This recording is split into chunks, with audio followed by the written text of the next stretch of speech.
Faillite et désolation sous la rapacité du régime moribond et corrompu d'Alassane Ouattara.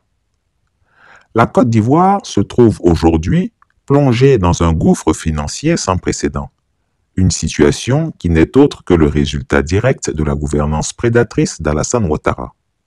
Ce dernier, plutôt que de bâtir un État fort et prospère, a préféré faire du pays le terrain de jeu de sa famille et de ses proches, en pratiquant un népotisme éhonté qui gangrène chaque secteur de l'économie ivoirienne. D'après un rapport accablant du Trésor français, l'État ivoirien est aujourd'hui accablé de dettes impayées, même vis-à-vis de partenaires majeurs comme le groupe français Bouygues. Voilà près de 10 mois que le régime Ouattara n'honore plus les factures de gaz naturel auprès de Foxtrot International, filiale de Bouygues. Un acte irresponsable qui démontre à quel point cet État est en faillite technique, dépendant d'une gestion hasardeuse et enlisée dans les privilèges accordés aux proches du chef de l'État. Pire encore, malgré des défaillances multiples, ce gouvernement continue à ignorer ses responsabilités. Les prix vont baisser parce que la distribution coûte trop cher. Oui.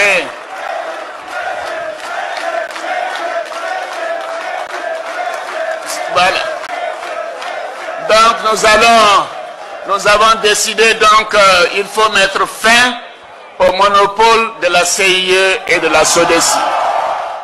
Le secteur de l'électricité, vital pour l'économie nationale, souffre des caprices d'une administration plus préoccupée par la protection de ses acquis personnels que par le bien-être de ses citoyens.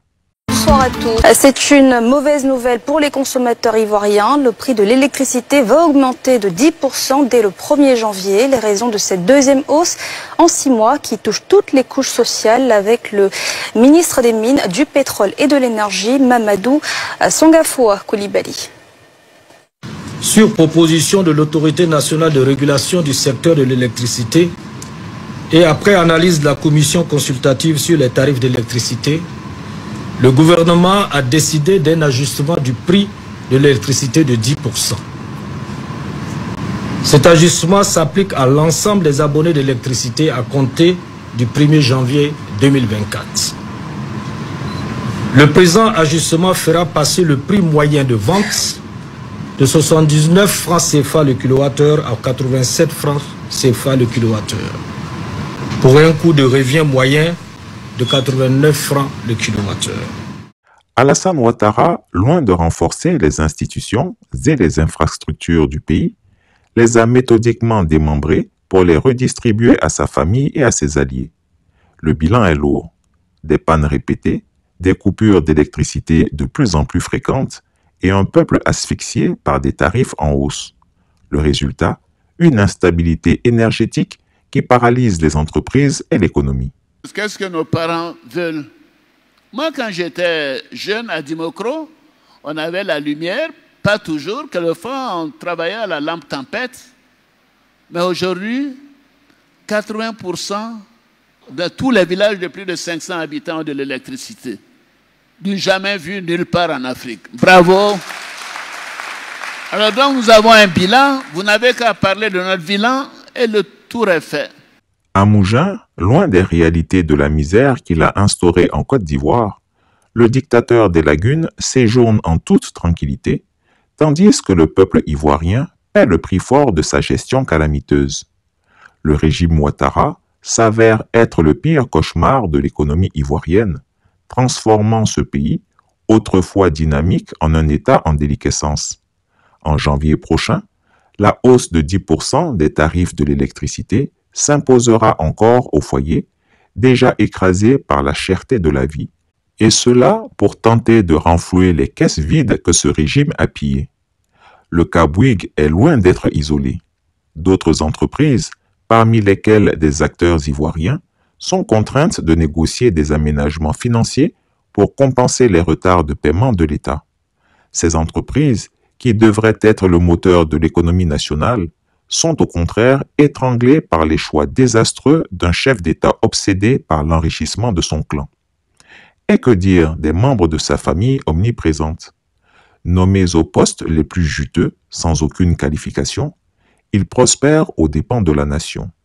Loïc Folorou, beau-fils d'Alassane Ouattara, contrôle les licences télévisuelles et une part significative de la filière café-cacao. Masséré Touré, nièce du tyran Ouattara, officie comme secrétaire général de la présidence sans aucune autre compétence que son lien de sang avec le chef de l'État.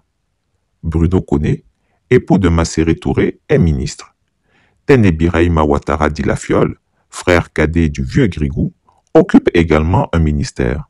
Et la liste est encore longue.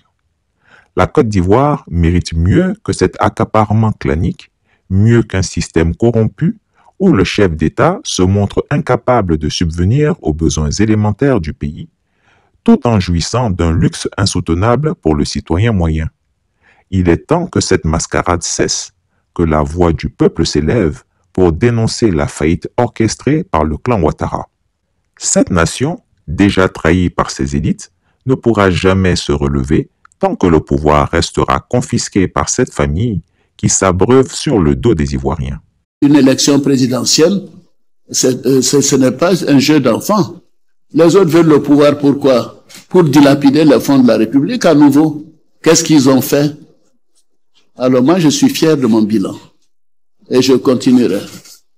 Alors, je mets en garde tous ceux qui veulent mettre le désordre. Si c'est ce qu'ils veulent, ils m'auront en face d'eux. Chris Yapi ne ment pas. Retrouvez Chris Yapi sur ses deux chaînes YouTube, sa chaîne Dailymotion, Instagram et VK.